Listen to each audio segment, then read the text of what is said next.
మిత్రులారా నమస్కారం. నేను మీ డాక్టర్ చిరుమామిళ్ళ మురళీ మనోహర్. ఈ వీడియోలో ఒక ముఖ్యమైన విషయాన్ని మనం మాట్లాడుకోబోతున్నాం. పీసీఓడి లేదా పీసీఓఎస్.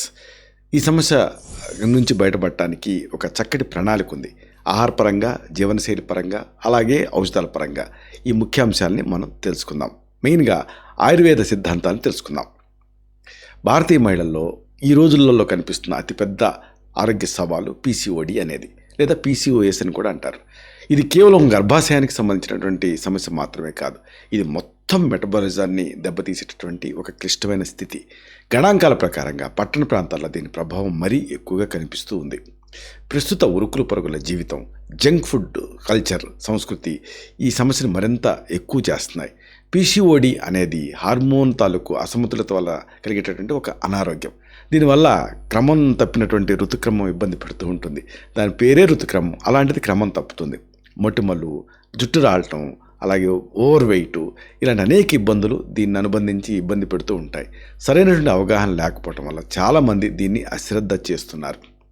ఆయుర్వేదం ప్రకారంగా పీసీఓడిని ఆర్తవక్షయం కింద మనం అనుకోవచ్చు. ఇది శరీరంలో ఉండేటువంటి కఫదోషం పెరగటం, అగ్నిమాంద్యం లాంటి వాటి వల్ల వస్తూ ఉంటుంది.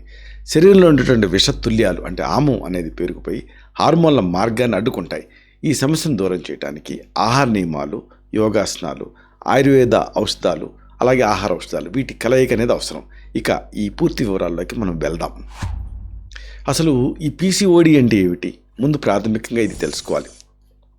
స్త్రీలలో అండాశయం నుంచి విడుదలయ్యేటటువంటి హార్మోన్లు సమతుల్యంగా ఉండాలి. పీసీఓడి స్థితిలో పురుష హార్మోన్లు అంటే ఆండ్రోజన్స్ అధికంగా విడుదలవుతాయి. దీనివల్ల అండం విడుదలయ్యేటటువంటి ప్రక్రియ అనేది కుంటుపడుతుంది. అండాశయాల్లో చిన్న చిన్న నీటి బుడగలు తయారవుతాయి. దీన్ని పాలిసిస్టిక్ ఓవరీ డిసీజ్ అనే పేరుతో పిలుస్తారు. ఇది శరీరంలో ఉండేటువంటి ఇన్సులిన్ నిరోధకతని అంటే ఇన్సులిన్ రెసిస్టెన్స్ మీద నేరుగా ప్రభావాన్ని చూపిస్తుంది. సరే, ఈ సందర్భంగా ఆహార విహార ఔషధ ఇవన్నీ త్రివిధ వ్యూహాలు ఉంటాయి కదా ఆయుర్వేద చికిత్సలో. దీంట్లో ఈ ఆహార ప్రణాళిక ఏమిటి ఇది తెలుసుకుందాం. మన దేశీయ ఆహారపు అలవాట్లు పీసీఓడిని తగ్గించడానికి అద్భుతంగా పనిచేస్తాయి. రిఫైన్డ్ కార్బోహైడ్రేట్స్ అంటే మైదా, చక్కెర ఇలాంటివి పూర్తిగా మానేసి ఆ దేశీ గింజ ధాన్యాలపైన ఆధారపడాలి. సరే, ఒక 7 రోజుల ఆహార ప్రణాళికని తెలుసుకుందాం. సోమవారం ముందు అల్పాహారంతో మొదలెట్టండి. 2 రాగి ఇడ్లీలు, అలాగే అల్లం చట్నీతో. ఈ అల్లం చట్నీ రోటి చట్నీ అయితే మంచిది. మధ్యాహ్నం భోజనం 1 కప్పు బ్రౌన్ రైస్, తోటకూర పప్పు, అలాగే పల్చటి పెరుగు. సాయంత్రం గుప్పుడు వేయించిన శనగలు తినండి. రాత్రి భోజనం 2 జొన్న రొట్టెలు, కూరగాయల అంటే రకరకాల కూరలు వేసి చేసినటువంటి ఒక కూర, అంటే మిక్స్డ్ వెజిటబుల్ కర్రీ అని చెప్పుకోవచ్చు. మంగళవారం అల్పాహారం పెసరట్టు అంటే అల్లం, పచ్చిమిర్చి లాంటివి వేసి తయారు చేసుకోవాలి. మధ్యాహ్నం భోజనం ఏమో జొన్న అన్నం, అలాగే సొరకాయ కూర, మజ్జిగ వేసుకోవాలి. సాయంత్రం యాపిల్ ముక్కలు లేదా జామ పండు తినాలి. రాత్రి భోజనం ఓట్స్ తోటి కిచిడి చేసుకోవాలి. ఇది ఎక్కువ కూరగాయలు వేసి చేసుకోవాలి. ఇక బుధవారం అల్పాహారం మల్టీగ్రెయిన్ ఉప్మా అంటే క్యారెట్, బీన్స్ ఇలాంటివన్నీ వేసి చేసుకోవాలి. మధ్యాహ్నం భోజనం సజ్జ రొట్టె, అలాగే పాలకూర పప్పు, ఇంకా టమాటా పచ్చడి. సాయంత్రం నానబెట్టినటువంటి బాదం పప్పులు 1 గుప్పెడు, కొన్ని వాల్నట్స్ తినాలి. ఇక రాత్రి భోజనం రాగి సంకటి, అలాగే మజ్జిగ చారు. ఇక గురువారం అల్పాహారం మినుములతో చేసినటువంటి దోశ, నూనె తక్కువగా తినాలి. మధ్యాహ్నం భోజనం కొర్ర అన్నం, అలాగే బీరకాయ కూర, పెరుగు.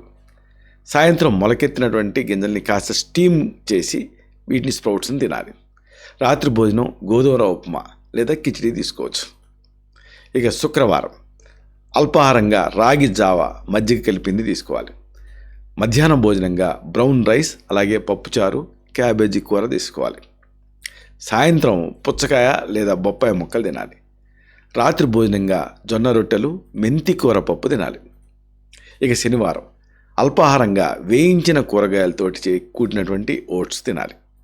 మధ్యాహ్నం భోజనంగా మల్టీగ్రెయిన్ తోటి చేసినటువంటి రొట్టె, దొండకాయ కూర, పెరుగు తినాలి.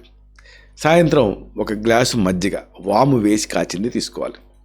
రాత్రి భోజనం బార్లీ అన్నం లేదా బార్లీ గంజి. ఇక ఆదివారం అల్పాహారంగా ఇడ్లీలు, అవిసె గింజలు పొడితోటి చల్లుకొని తినాలి. మధ్యాహ్న భోజనం వెజిటబుల్ పలావ్ తినాలి బ్రౌన్ రైస్ తోటి. పెరుగుతో చేసిన రైతా తినొచ్చు. సాయంత్రం నానబెట్టిన సబ్జా గింజల తాలూకు ఆ నీళ్లు తాగాలి.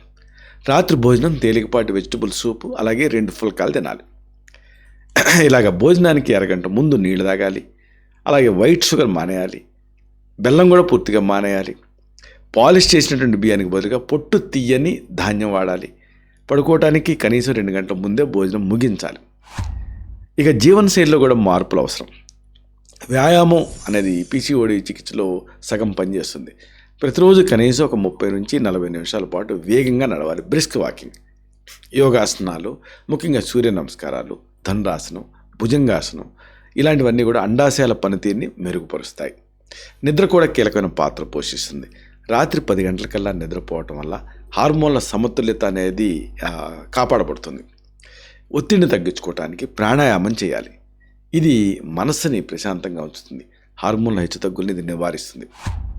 ఇక దీనికి ఇంట్లో తయారు చేసుకోదగ్గ ఔషధాలు కూడా ఉన్నాయి. మన వంటింట్లో ఉండేటటువంటి పదార్థాలతోటే పీసీఓడిని ఎదుర్కోవచ్చు. కాబట్టి ఇప్పుడు మనం చెప్పుకోబోయే చిట్కాలు ఒక 30 రోజుల పాటు క్రమం తప్పకుండా వీటిలో మీకు అనువైన దాన్ని ఎంచుకొని మీరు తయారు చేసుకొని వాడుకోవచ్చు. అన్నీ చేసుకోవాల్సిన అవసరం లేదు. ఒకటి, దాల్చిన చెక్క టీ. దాల్చిన చెక్క ఇన్సులిన్ నిరోధకతని అంటే ఇన్సులిన్ రెసిస్టెన్స్ని తగ్గించడంలో అద్భుతంగా పనిచేస్తుంది.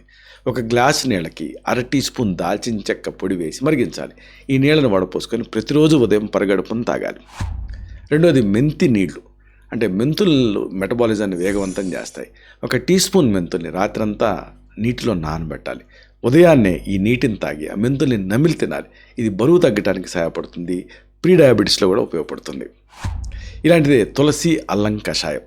తులసిలో ఉండేటటువంటి ఆక్సీకరణ నిరోధకాలు అంటే యాంటాక్సిడెంట్లు హార్మోన్లను క్రమబద్ధీకరిస్తాయి. 5 తులసి ఆకులు, ఒక చిన్న అల్లం ముక్కని నీటిలో మరిగించి కషాయంలాగా తీసుకోవాలి. ఇది ఋతుక్రమ సమస్యను నివారిస్తుంది. ఇలాంటిదే కలబంద రసం. తాజా కలబంద గుజ్జుని 2 టీ స్పూన్ల మోతాదుగా తీసుకోవాలి. దీనికి చిటికెడు పసుపు కలిపి పరగడుపున సేవించాలి. ఇది అండాశయాల ఆరోగ్యాన్ని మెరుగుపరుస్తుంది. ఇక అవసరమైన సందర్భాల్లో మీ తత్వాన్ని బట్టి శాస్త్రీయ ఆయుర్వేద ఔషధాలను ప్రిస్క్రైబ్ చేయాల్సి ఉంటుంది. పీసీఓడి సమస్య తీవ్రంగా ఉన్నప్పుడు ఈ ఔషధాలు వాడటం అనేది అవసరం. ఇవి శరీరంలో దోషాలని తొలగించి సహజసిద్ధంగా అండం విడుదలకి సహకరిస్తాయి. ఉదాహరణకు చంద్రప్రభావటి. ఇది మూత్రపిండాలు, గర్భాశయపు ఆరోగ్యాన్ని సంరక్షిస్తుంది. హార్మోన్ల అసమతుల్యతని సరిదిద్దడానికి ఇది సహాయపడుతుంది. ప్రతిరోజు ఉదయం అలాగే రాత్రి కూడా భోజనం తర్వాత పూటకి 2 మాత్రల చొప్పున వేసుకోమని సజెస్ట్ చేస్తూ ఉంటాం. ఇది గోరువెచ్చని నీళ్ళతో కలిపి తీసుకున్నప్పుడు ఎఫెక్టివ్గా పనిచేస్తుంది. ఇలాంటిదే మరొక ఔషధం, కాంచనార గుగ్గులు. శరీరంలో ఉండే అదనపు కఫాన్ని, గడ్డల్ని అంటే సిస్టుల్ని కరిగించడంలో ఇది శక్తివంతంగా పనిచేస్తుంది. అండాశయాల్లో ఉండేటువంటి నీటి బుడగలను తగ్గించడానికి దీన్ని మేము ఎక్కువగా ప్రిస్క్రైబ్ చేస్తూ ఉంటాం. రోజుకి 2 సార్లు భోజనానికి ముందు లేదా తర్వాత పూటకి 2 మాత్రల చొప్పున ప్రిస్క్రైబ్ చేస్తూ ఉంటాం. దీన్ని సొంటి కషాయం లేదా గోరువెచ్చని నీళ్ళతో తీసుకోమని సజెస్ట్ చేయడం జరుగుతుంది. ఇలాంటిదే శతావరి కల్ప. ఇది మహిళల ఈ హార్మోన్ల వ్యవస్థను బలపరుస్తుంది. గర్భాశయపు పొరను ఆరోగ్యంగా ఉంచుతుంది. దీన్ని గ్రాన్యూల్స్ రూపంలో దొరుకుతుంది. 1 టీ స్పూన్ పొడిని రోజుకి 2 సార్లు తీసుకోమని సజెస్ట్ చేస్తాం. 1 గ్లాసు గోరువెచ్చని పాలతో కలిపి తీసుకుంటే ఎఫెక్టివ్గా పనిచేస్తుంది. అశోకారిష్టం కూడా ఈ ఫిమేల్ హార్మోన్స్ని రెక్టిఫై చేయడానికి సహాయపడుతుంది. ఋతుక్రమ సమస్యలకు, అధిక రక్తస్రావానికి లేదా తక్కువ రక్తస్రావం ఉన్నప్పుడు ఇది ఒక మంచి పరిష్కారం. 15 నుంచి 20 మిల్లీలీటర్ల ద్రవాన్ని సరిసమానంగా నీళ్లతో డైల్యూట్ చేసి తీసుకోమని సజెస్ట్ చేయడం జరుగుతుంది. సమాన పరిమాణంలో నీటిని కలిపి తీసుకోవటం వల్ల ఈ అబ్జార్ప్షన్ బాగుంటుంది. భోజనం తర్వాత దీన్ని తీసుకోవాల్సి ఉంటుంది. ముగింపుగా ఒక ముఖ్యమైన విషయాన్ని మీకు మనవి చేయాలి. పీసీఓడి అనేది మనం భయపడాల్సిన జబ్బు కాదు. ఇది కేవలం మన జీవన శైలిలో ఉండే లోపాలకు ఒక సంకేతం మాత్రమే. ఇప్పుడు చెప్పుకున్నటువంటి ఈ ఆహార నియమాలు 30 రోజుల ఈ ప్రణాళికని మీరు చిత్తశుద్ధితో పాటిస్తే డెఫినెట్గా మార్పు మీకే కనిపిస్తుంది. ప్రకృతికి దగ్గరగా ఉండటం, సరైన పోషకాహారం తీసుకోవటం అనేది మన చేతుల్లోనే ఉంది. మందుల కంటే క్రమశిక్షణతో కూడినటువంటి ఈ దినచర్య మనల్ని ఎప్పుడూ ఆరోగ్యవంతంగా ఉంచుతుంది, ఆరోగ్యవంతులుగా తీర్చిదిద్దుతుంది. మీ శరీరం ఇచ్చే సంకేతాలను అర్థం చేసుకోండి. హార్మోన్ల సమతుల్యతని కాపాడుకోవటం ద్వారా సంపూర్ణ ఆరోగ్యాన్ని సాధించవచ్చు. ఆరోగ్యకరమైన అలవాట్లే రేపటి సుందరమైనటువంటి జీవనానికి పునాది.